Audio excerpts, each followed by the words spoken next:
Hello hello, bienvenue sur le podcast Les choses de la vie. Les choses simples sont belles, partageons des ondes positives et profitons pleinement de chaque instant que nous offre la vie. J'espère que mon contenu te plaira et je te dis à très vite.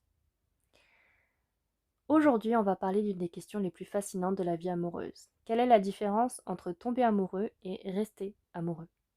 Parce que beaucoup d'entre nous excellent dans le premier et peinent dans le second. Et comprendre cette différence peut vraiment changer la manière dont on vit ses relations.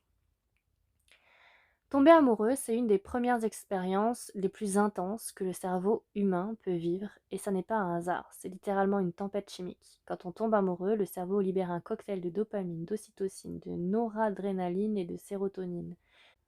Résultat, on est en état d'euphorie, on pense constamment à l'autre, on a du mal à dormir, à manger, on est littéralement accro. C'est la phase de passion initiale, ce que les chercheurs appellent le limerence. Tout est magnifié, on voit l'autre avec des yeux idéalisés, les défauts n'existent pas encore, ou du moins ils semblent adorables. Et cette phase dure environ 6 mois à 2 ans, et c'est là que beaucoup de relations se confrontent à leur premier vrai test. Quand cette euphorie commence à redescendre, que reste-t-il?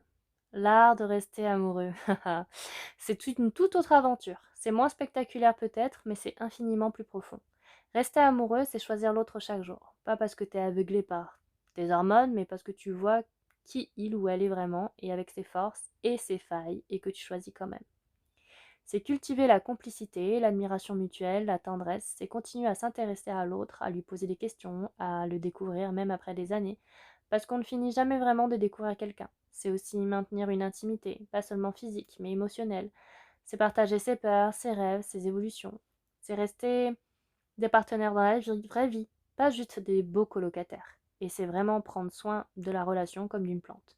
Si tu ne l'arroses plus, elle se dessèche. Ça demande de l'attention, de la présence et des efforts conscients.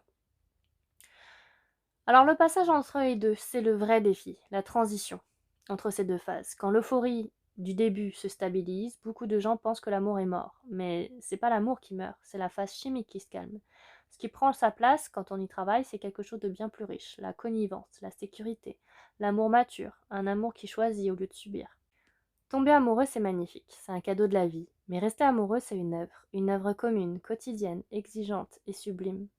Si tu es dans une relation, demande-toi, est-ce que je travaille activement à rester amoureux ou est-ce que j'attends que ça se passe tout seul?